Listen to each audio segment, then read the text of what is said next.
नमस्कार दोस्तों, स्वागत है आपका एक और नई वीडियो में। तो आज की वीडियो में हम देखेंगे गद्य और पद्य के जितने भी लेखक और कवि हैं उनके साहित्यिक परिचय, यानी जितने इम्पोर्टेंट हैं उन्हीं के हम देखेंगे जो एग्ज़ाम से रिलेटेड हैं, जिनको ज़्यादातर एग्ज़ाम में पूछ लिया जाता है। तो सबसे पहला जो नाम आता है लेखक में, डॉक्टर वासुदेव शरण अग्रवाल।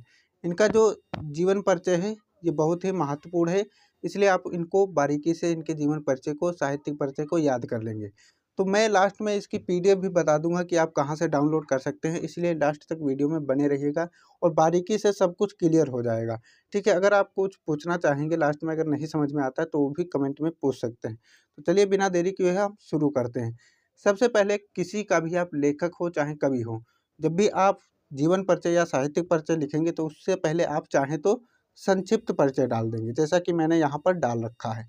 ये होता है संक्षिप्त परिचय। चित्र बनाना कोई ज़रूरी नहीं है, ठीक है, आप चित्र नहीं बनाएंगे, क्योंकि चित्र बनाते रह जाएंगे फिर पता चलेगा हम चित्र ही बनाते रहेंगे। ऐसा कोई मेंशन नहीं किया है कि संक्षिप्त परिचय भी डालना है, आप चाहें तो डाल सकते हैं।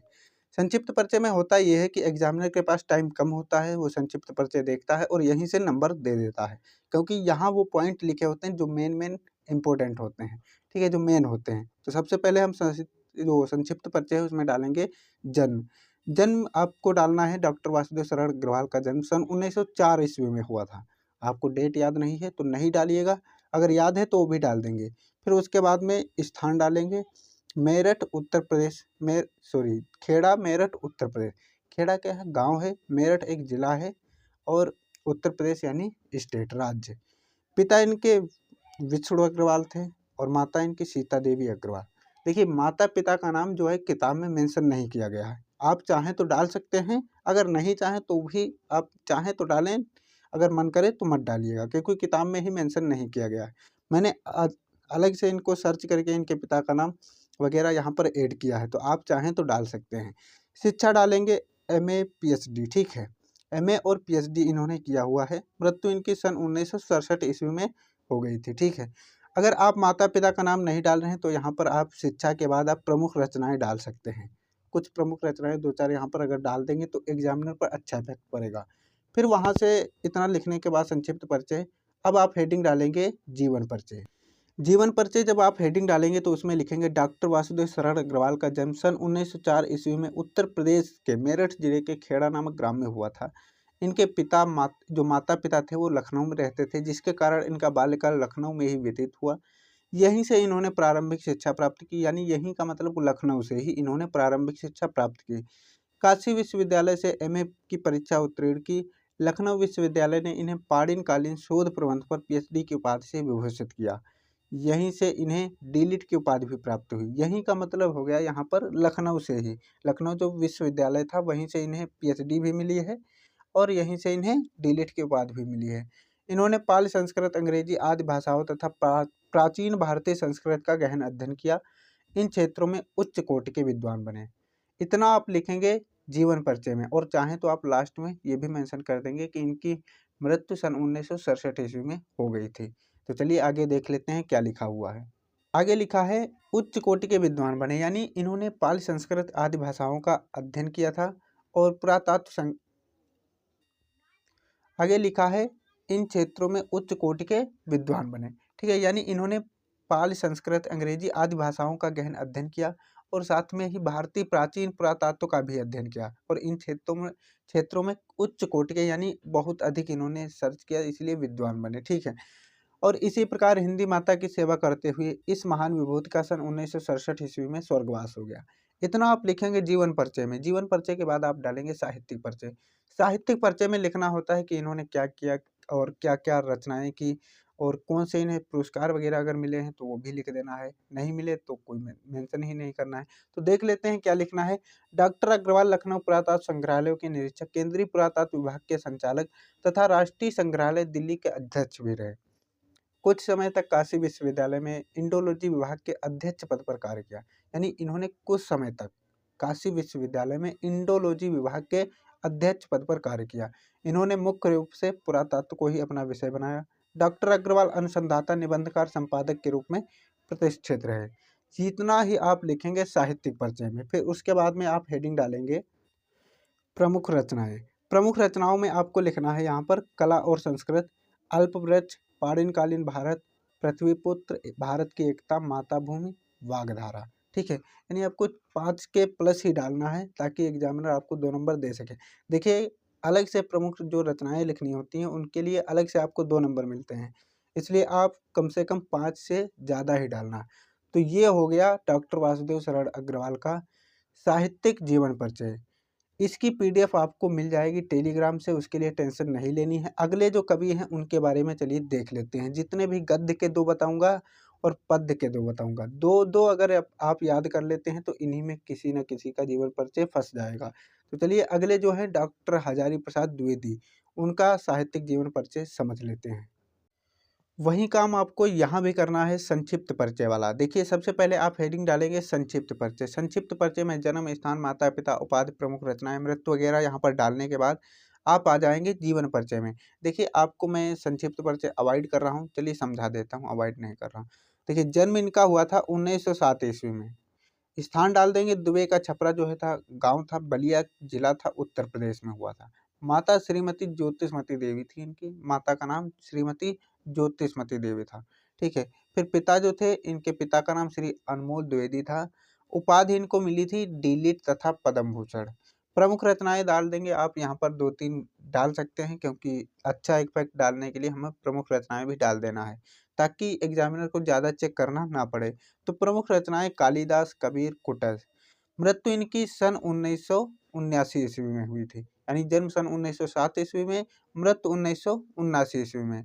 फिर इसके बाद आप हेडिंग डालेंगे जीवन परिचय। जीवन परिचय हेडिंग डालने के बाद आप उसमें लिखना चालू करेंगे। आचार्य हजारी प्रसाद द्विवेदी का जन्म सन 1907 ईस्वी में उत्तर प्रदेश के बलिया जिले के दुबे का छपरा नामक ग्राम में हुआ था। ग्राम यानी गांव में हुआ था। इनके पिता का नाम अनमोल द्विवेदी तथा माता का नाम ज्योतिषमती था। उनकी प्रतिभा का विशेष विकास विश्वविख्यात संस्था शांति निकेतन में हुआ। यहाँ वे 11 वर्ष तक भवन के निदेशक के रूप में कार्य करते रहे। यानी यहाँ जो शांति निकेतन था, विश्वविख्यात संस्था शांति निकेतन, वहाँ एक 11 वर्ष तक भवन के निदेशक के रूप में कार्य करते रहे। सन 1949 ईस्वी में लखनऊ विश्वविद्यालय ने इन्हें डीलिट की उपाधि से तथा सन 1957 ईस्वी में भारत सरकार ने इन्हें पद्म भूषण की उपाधि से विभूषित किया। यहाँ तक आप लिखेंगे जीवन परिचय में। थोड़ा बहुत चाहे तो और आगे भी लिख सकते हैं, जैसे मृत्यु वगैरह इनकी कब हुई थी। फिर इसके बाद में आप देखेंगे क्या लिखना है। इसके बाद आप हेडिंग डालेंगे साहित्यिक परिचय। देखिए, साहित्यिक परिचय में मैंने बता ही दिया है क्या डालना होता है, तो चलिए समझ लेते हैं बस क्या यहाँ पर लिखा गया है। देखिए, साहित्यिक परिचय में लिखा है आचार्य हजारी प्रसाद द्विवेदी ने काशी विश्वविद्यालय तथा पंजाब विश्वविद्यालय में हिंदी विभाग के अध्यक्ष पद पर कार्य किया और उत्तर प्रदेश सरकार की हिंदी ग्रंथ अकादमी के अध्यक्ष भी रहे। यानी आचार्य हजारी प्रसाद द्विवेदी ने काशी विश्वविद्यालय तथा पंजाब विश्वविद्यालय में हिंदी विभाग के अध्यक्ष पद पर कार्य किया। उत्तर प्रदेश सरकार की जो हिंदी ग्रंथ अकादमी थी उसके अध्यक्ष भी रहे। तत्पश्चात यानी उसी के पश्चात हिंदी साहित्य सम्मेलन प्रयाग के सभापति भी रहे। आचार्य हजारी प्रसाद द्विवेदी हिंदी के प्रख्यात निबंधकार, आलोचक, इतिहास लेखक, अन्वेषक, संपादक और भी अनेक प्रकार से हिंदी माता की सेवा करते रहे। यानी ये इतने प्रकार की इनको कलाएं याद थी। कलाएं आप समझ सकते हैं, इतने प्रकार से इनके हाथ चलते थे, इतनी प्रकार की रचनाएं करते थे, यहाँ पर मेंशन नहीं किया जा सकता क्योंकि मैंने खुद पढ़ा है। बहुत सी रचनाएं यहाँ पर मैंने हटा ही दी हैं, इसकी जगह पर मैंने यूज किया है। और भी अन्य प्रकार से हिंदी माता की सेवा करते रहे। इन्होंने विश्व भारती तथा अभिनव भारती ग्रंथमाला का कुशल संपादन किया और अनेक दायित्वों के निभाते हुए सन 1979 ईस्वी में इनकी मृत्यु हो गई। यहाँ तक आप साहित्यिक परिचय लिखेंगे। फिर उसके बाद में आप हेडिंग डालेंगे प्रमुख रचनाएं। चलिए देख लेते हैं उनको भी। तो मैंने लिखा कि अनेक दायित्वों को निभाते हुए सन 1979 ईस्वी में इन्होंने प्राण त्याग दिए। फिर प्रमुख रचनाएं आप हेडिंग डालेंगे। आपको ऐसे नहीं डालना है कि ये इनकी कविताएं हैं, ये इनके जो है निबंध हैं, ये इनके नाटक हैं, ये इनके ये हैं। इस तरीके से आप नहीं डालेंगे। आपको जितनी रचनाएं याद हैं, जिस प्रकार से यहाँ पर मैंने डाल रखी हैं, उसी प्रकार से आपको डालना है। तो चलिए पढ़ लेते हैं यहाँ पर क्या लिखा हुआ है। सबसे पहली रचना है विचार और वितर्क। अशोक के फूल, सूर साहित्य, कालिदास, कबीर, अनामदास का पोथा, कुटज और बाण भट्ट की आत्मकथा। ये है इनकी प्रमुख रचनाएं। तो ये हो गए 2 महत्वपूर्ण लेखक जिनका अक्सर एग्जाम में साहित्यिक परिचय किसी न किसी सेट में कई बार पूछा हुआ है। तो अगर 2 ही आप याद कर लेते हैं, क्योंकि जो डॉक्टर वासुदेव शरण अग्रवाल हैं इनका पिछली बार बहुत कम पूछा हुआ है, इसलिए हो सकता है अब की बार चांस सबसे ज़्यादा रहेंगे और गारंटी के साथ कहता हूँ कि इन दोनों में से किसी न किसी का आप साहित्यिक परिचय लिख कर आएँगे अगर आप तैयार कर लेते हैं। तो पीडीएफ के लिए आपको टेंशन नहीं लेना है, लास्ट में मैं आपको बता ही दूँगा। तो अब देख लेते हैं पद्य के जो सबसे महत्वपूर्ण कवि हैं, उनके साहित्यिक परिचय के बारे में। पद्य के जो सबसे महत्वपूर्ण कवि हैं, जिनका अक्सर एग्जाम में साहित्यिक परिचय पूछ लिया जाता है, जिनका नाम है मैथिली शरण गुप्त। इनके बारे में चलिए समझ लेते हैं। सबसे पहले हम समझते हैं साहित्यिक परिचय, सॉरी संक्षिप्त परिचय। संक्षिप्त परिचय आप हेडिंग डालने के बाद इनके बारे में थोड़ा बहुत यहाँ पर मेंशन करेंगे। चित्र तो आपको बनाना ही नहीं है, मैंने आपके अट्रैक्शन के लिए बनाया हुआ है, तो आपको ऐसा कुछ भी नहीं करना है। जन्म डालना है, सन 1886 ईस्वी में इनका जन्म हुआ था। स्थान था चिरगांव, झांसी, ठीक है, झांसी उत्तर प्रदेश में। पद्य के जो सबसे महत्वपूर्ण कवि हैं, जिनका नाम है मैथिली शरण गुप्त। इनका अक्सर एग्जाम में साहित्यिक परिचय पूछ लिया जाता है। तो चलिए सबसे पहले हम समझ लेते हैं इनके संक्षिप्त परिचय के बारे में। देखिए संक्षिप्त परिचय में जो कुछ भी डालना है वो पता है आपको, पर ये चित्र नहीं बनाना है। मैंने आपके अट्रैक्शन के लिए यहाँ पर चित्र बनाया हुआ है, आपको ऐसा कुछ भी नहीं करना है। तो यहाँ पर हम डालेंगे, सबसे पहला जो आपको काम करना है डालना है जन्म। जन्म इनका सन 1886 ईस्वी में हुआ था। स्थान था चिरगांव, झांसी। पिता सेठ रामचरण गुप्त। शिक्षा घर पर ही हुई, माता का नाम मेंशन नहीं है किताब में, इसलिए मैंने नहीं डाला है। शिक्षा घर पर ही हुई। प्रमुख रचनाएं साकेत, भारत भारती, यशोधरा, द्वापर। मृत्यु इनकी सन 1964 ईस्वी में हुई थी। इतना आप डालेंगे संक्षिप्त परिचय में, और संक्षिप्त परिचय जितना हो सके वहाँ बीच में डालना, ठीक है। पेज जो मिलता है आप हेडिंग डालेंगे, फिर उसके बीच में आपको यहाँ पर डालना है संक्षिप्त परिचय, फिर उसके नीचे से आपको शुरू करना है जीवन परिचय। तो चलिए समझ लेते हैं जीवन परिचय के बारे में। देखिए मैथिली शरण गुप्त का जीवन परिचय बहुत ही संक्षिप्त है, लेकिन साहित्यिक परिचय में तो थोड़ा बहुत हमें बढ़ाना पड़ेगा, क्योंकि जीवन परिचय हमने थोड़ा छोटा लिखा है। तो जीवन परिचय में हम लिखेंगे श्री मैथिली शरण गुप्त का जन्म चिरगांव, झांसी में सन 1886 ईस्वी में हुआ था। इनके पिता सेठ रामचरण गुप्त को हिंदी साहित्य से विशेष प्रेम था। गुप्त जी की शिक्षा दीक्षा घर पर ही संपन्न हुई। सन 1964 ईस्वी में गुप्त का देहावसान हो गया, यानी गुप्त जी का देहावसान यानी इनकी मृत्यु हो गई। तो ये आप लिखेंगे जीवन परिचय में। उसके बाद में आप लिखेंगे साहित्यिक परिचय। साहित्यिक परिचय में आपको लिखना है मैथिली शरण गुप्त आचार्य महावीर प्रसाद द्विवेदी के संपर्क में आने के पश्चात उनकी प्रेरणा से काव्य रचना करके हिंदी साहित्य या हिंदी काव्य की धारा को समृद्ध किया। आप फिर से एक बार समझ लीजिए, यहाँ पर देखिए मैथिली शरण गुप्त आचार्य महावीर प्रसाद द्विवेदी के संपर्क में आने के पश्चात उनकी प्रेरणा से, यानी उन्होंने कहा कि आप काव्य रचना करो, तो उन्होंने काव्य रचना की। किसने? मैथिली शरण गुप्त ने। काव्य रचना करके हिंदी काव्य की जो धारा है, यानी आप समझ सकते हैं धारा यानी प्रवाह, को समृद्ध किया, यानी हिंदी काव्य को समृद्ध किया। इनकी कविता में राष्ट्रभक्ति व राष्ट्र प्रेम कूट कूट कर भरा हुआ, आप समझ सकते हैं। इनकी जो कविताएं थी उसमें राष्ट्रभक्ति और राष्ट्र प्रेम ही ज़्यादातर छलकता हुआ दिखता है। तो ये आप मेंशन करेंगे, फिर उसके बाद में देख लेते हैं क्या मेंशन करना है। इनकी कविताओं में राष्ट्रभक्ति व राष्ट्र प्रेम का स्वर प्रमुख रूप से मुखरित हुआ है। इसी कारण हिंदी साहित्य के तत्कालीन विद्वानों ने, यानी तत्कालीन जो कवि या विद्वान थे, उन्होंने इन्हें राष्ट्र कवि की उपाधि से भी विभूषित किया। इनकी प्रथम पुस्तक रंग में भंग का प्रकाशन सन 1909 ईस्वी में हुआ, किंतु इन्हें ख्याति सन 1912 ईस्वी में प्रकाशित पुस्तक भारत भारती के पश्चात मिलनी प्रारंभ हुई। यानी इनकी जो पहली पुस्तक थी रंग में भंग, इसका प्रकाशन 1909 ईस्वी में हो चुका था, लेकिन इनको ख्याति यानी इन्हें जानने पहचानने लोग तब लगे थे जब इनकी एक पुस्तक प्रकाशित हुई थी 1912 ईस्वी में, भारत भारती। तब इनको जो है ख्याति मिलना चालू हुई थी। इसी पुस्तक ने इन्हें राष्ट्र कवि के रूप में विख्यात किया। यानी कौन सा कारण था जिसकी वजह से इन्हें लोगों ने, जो विद्वान थे तत्कालीन विद्वान, उन्होंने इन्हें राष्ट्र कवि कहा था। यानी इनकी जो भारत भारती थी, इसको पढ़ने के बाद जो तत्कालीन विद्वान थे बहुत प्रभावित हुए, इसलिए उन्होंने इन्हें राष्ट्र कवि का दर्जा भी दिया था। ये द्विवेदी युग के सबसे अधिक लोकप्रिय कवि माने जाते हैं। यानी ये जो द्विवेदी युग के कवि थे सबसे ज़्यादा लोकप्रिय थे, यानी इनको लोग ज़्यादा पसंद करते थे। तो उम्मीद करता हूँ ये आपको साहित्यिक परिचय समझ में आ गया होगा। एक बार आप PDF के द्वारा पढ़ भी सकते हैं जब मैं प्रोवाइड कराऊँगा। तो अभी हम देखते हैं प्रमुख रचनाओं में क्या-क्या डालना है। प्रमुख रचनाओं में आप हेडिंग डाल के लिखेंगे साकेत। पहली रचना जो इनकी है साकेत। फिर ऐसा मत समझिएगा कि पहली रचना ही इन्होंने साकेत कर दी थी। यहाँ पर मैंने लिखी है पहली साकेत, ये मत सोचना इन्होंने पहली रचना ही साकेत कर दी, ठीक है। तो सबसे पहले मैंने लिखा है साकेत, फिर यशोधरा, झंकार, सिद्धराज, कुड़ाल गीत, पंचवटी, द्वापर, नहुस। नहुस जो है एक बहुत ही हिंदी का MCQ में पूछे जाने वाला क्वेश्चन है। तो आप बताइए नहुस क्या है। नहुस क्या है ये आप बताएंगे कमेंट में हमें, ठीक है।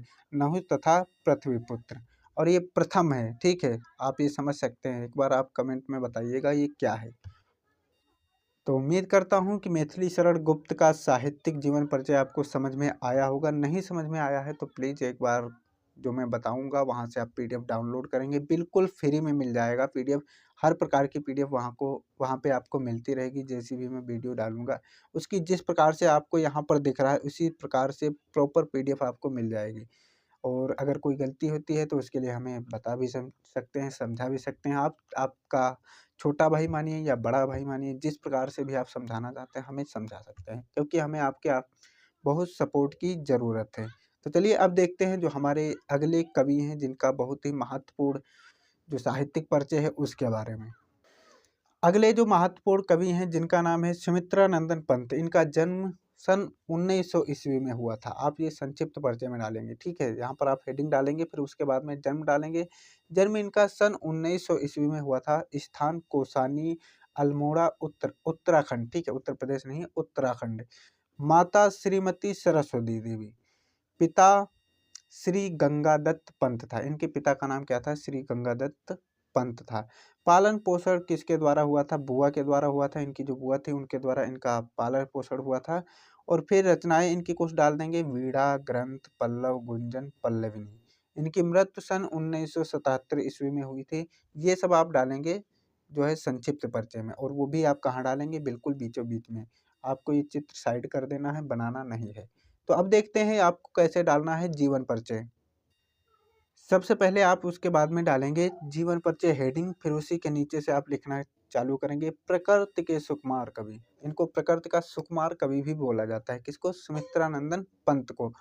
प्रकृति के सुकुमार कवि श्री सुमित्रानंदन पंत जी का जन्म सन 1900 ईस्वी में अल्मोड़ा जिले के कौसानी नामक ग्राम में हुआ था। इनके पिता का नाम गंगादत्त पंत था तथा माता का नाम सरस्वती देवी था।